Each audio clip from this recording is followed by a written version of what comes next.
നമസ്കാരം. ദേ ഈ കാണുന്നതാണ് ചൂരൽമലയിലെയും മുണ്ടക്കൈയിലെയെല്ലാം ടൗൺഷിപ്പിന്റെ ഭാഗമായി ഉയർത്തുന്ന മാതൃകാ വീട്. നിർമ്മാണം പൂർത്തീകരിച്ച് ഇന്നിപ്പോ ഒരു വർഷം പിന്നിടുമ്പോൾ എന്താണ് ആ നാട്ടിലെ ജനങ്ങൾക്ക് കൊടുക്കാൻ പോകുന്നു എന്നതിന്റെ ഉദാഹരണം സർക്കാർ കാട്ടിക്കൊടുത്തിരിക്കുകയാണ്. എസ്റ്റേൺ എസ്റ്റേറ്റ് ഏറ്റെടുത്തു. 43 കോടി രൂപയാണ്. അതിന്റെ നിയമ തടസ്സങ്ങൾ മാറിയെങ്കിലും പണം ഇതുവരെ കൈമാറിയിട്ടില്ല. എന്നിരുന്നാലും പറഞ്ഞ വാക്ക് പാലിക്കാൻ ഏപ്രിൽ ആ ഭൂമി കിട്ടുന്നു. ജൂലൈ 30 അതിന്റെ ആദ്യ വീടിന്റെ, അതായത് മാതൃകാ വീടിന്റെ നിർമ്മാണം പൂർത്തീകരിക്കുകയാണ്. നിങ്ങൾക്ക് തരാൻ പോകുന്നത് എന്താണ് എന്നതിന്റെ വീഡിയോ ചിത്രമല്ല, നേരിട്ട് പോയി കാണാൻ പറ്റുന്ന യഥാർത്ഥ നേർചിത്രം അതവിടെ ഒരുക്കിയിട്ടുണ്ട്. ഇനി ഇത് വരുന്ന ജനുവരിക്കുള്ളിൽ പൂർത്തീകരിക്കുക എന്നുള്ളത് മാത്രമാണ് ലക്ഷ്യം. വീടിനകത്തെ ദൃശ്യം നോക്കി, 7 സെന്റ് ഭൂമിക്കകത്ത് 1000 സ്ക്വയർ ഫീറ്റിലാണ് വീടൊരുക്കുന്നത്.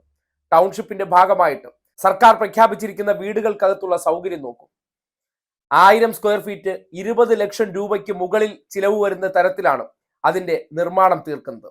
അപ്പോ തട്ടിക്കൂട്ട് സെറ്റപ്പ് അല്ല. അതുമായി ബന്ധപ്പെട്ട് ഉപയോഗിച്ചിരിക്കുന്ന വസ്തുക്കളെല്ലാം അതിന്റെ നിർമ്മാണ പ്രവർത്തനം ഉൾപ്പെടെ വളരെ നൂതനമായ സാങ്കേതിക വിദ്യ ഉപയോഗിച്ചാണ്. അതായത് 2ാം നില വേണമെങ്കിൽ അതിൽ താമസിക്കുന്നവർക്ക് നിർമ്മിക്കാൻ കഴിയുന്ന രീതിയിൽ അടിസ്ഥാനം ബലപ്പെടുത്തിയിട്ടുണ്ട്. അതിനകത്തുള്ള ദൃശ്യങ്ങളൊന്ന് കണ്ടേ. ഇനിയിപ്പോ കുറ്റം പറഞ്ഞുകൊണ്ടിരുന്നവരുടെ ഒരു പ്രതികരണം കൂടി കേൾക്കണം. കാര്യം നമ്മളെപ്പോഴും ഓപ്പോസിറ്റ് നിൽക്കുന്നവരുടെ പ്രതികരണമാണല്ലോ കേൾപ്പിക്കേണ്ടത്. ഒപ്പം നിൽക്കുന്നവരുടെ ആണെങ്കിൽ പുകഴ്ത്താൻ പറയുന്നു എന്ന് പറയും. അതിനുവേണ്ടി ഇന്നിപ്പോ അവിടെ എത്തിയ സംഗടി സുജയയുടെ പ്രതികരണം സ്വാഭാവികമായിട്ടും ഈ മുണ്ടക്കൈ ചൂരൽമല പ്രദേശവുമായി ബന്ധപ്പെട്ട് പല കാര്യങ്ങളിലെല്ലാം കുത്തിത്തിരിപ്പിന് മാത്രമേ ട്രൈ ചെയ്യൂ. നേരിട്ട് പോയി കണ്ടതിന് ശേഷം അവിടെ ഗുണഭോക്താക്കളായിട്ടുള്ള ഒരു വ്യക്തിയുടെ അടുത്ത് സംസാരിക്കുന്ന ഒരു സംഭാഷണം കേൾക്കാനിടയായി. നിങ്ങൾ കേൾക്കും. ഞാൻ ദുരന്ത ബാധിതനാണ്. ഈ വീടിൽ ടൗൺഷിപ്പിൽ അർഹതപ്പെട്ട ആളാണ്. പക്ഷേ ഈ വീട് വന്ന് കണ്ടപ്പോഴല്ലേ സർക്കാരിൻ്റെ എല്ലാ നല്ല വീടല്ലേ, എനിക്കിഷ്ടമായി. എനിക്ക് വളരെ ഇഷ്ടപ്പെട്ടു.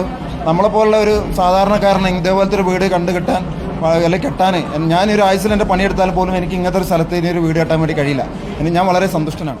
നല്ല വീട്, അത് സർക്കാർ സ്പോൺസേഡ് വർത്തമാനം ആയിരിക്കില്ലല്ലോ അല്ലേ. സ്വാഭാവികമായിട്ടും കണ്ണ് നിറഞ്ഞു അല്ലെങ്കിൽ നിറയിച്ചു.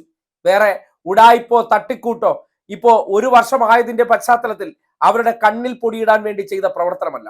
മാതൃകാ വീട് എന്ന നിലയ്ക്ക് അത് കണ്ടു കഴിഞ്ഞാൽ അവർക്ക് സംതൃപ്തി ഉണ്ടാകണം. അവർക്ക് പ്രതീക്ഷയോടുകൂടി കാത്തിരിക്കാനുള്ള ഒരു മോഡലാണ്. നാളെ ഇതുപോലൊരു വീട് ഞങ്ങൾക്കും സ്വന്തമായി കിട്ടാൻ പോകുന്നു.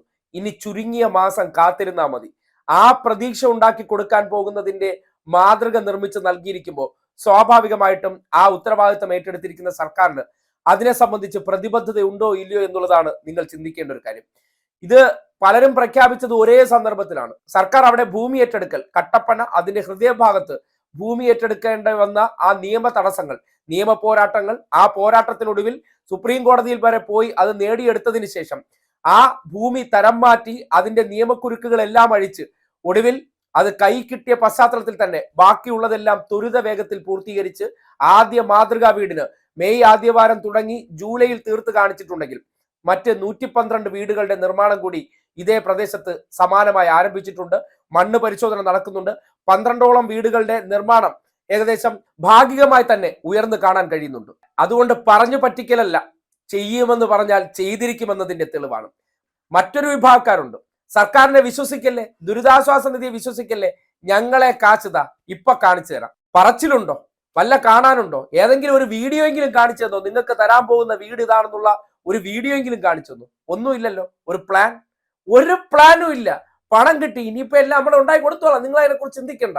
ഞങ്ങളുടെ ഈ പാർട്ടി വിശ്വാസികൾ ഞങ്ങൾ പറയുന്നതിനെ കണ്ണടച്ച് വിശ്വസിക്കുന്ന ഒരു വിഭാഗക്കാരുണ്ട്, അവരെ കാര്യം ഞങ്ങൾ നോക്കിക്കോളാം. ഇതാണ് 2 തരം വാക്കുകൾ. സർക്കാർ പറഞ്ഞ വാക്കുകൾ അത് പൂർത്തീകരിക്കാൻ വേണ്ടി ഏറ്റവും വിശ്വസനീയമായ സ്ഥാപനത്തെ തന്നെ ഏൽപ്പിച്ചുകൊണ്ട് അതിന്റെ നിർമ്മാണ പ്രവർത്തനങ്ങൾ, ഒരു വീടിന് 20 ലക്ഷം രൂപ ടാർഗറ്റ് ചെയ്ത് അതിന്റെ നിർമ്മാണ പ്രവർത്തനങ്ങൾ പൂർത്തീകരിക്കുന്നതിനോടൊപ്പം തന്നെ ടൗൺഷിപ്പിന്റെ ഭാഗമായ റോഡുകൾ, ആശുപത്രികൾ, അംഗനവാടികൾ, സാംസ്കാരിക പരിപാടികൾ നടത്താനുള്ള പ്രത്യേക ഹാളുകൾ, അങ്ങനെ എല്ലാത്തരം സജ്ജീകരണങ്ങളുമായിട്ടുള്ള ടൗൺഷിപ്പിനും തുടക്കമായിട്ടുണ്ട്.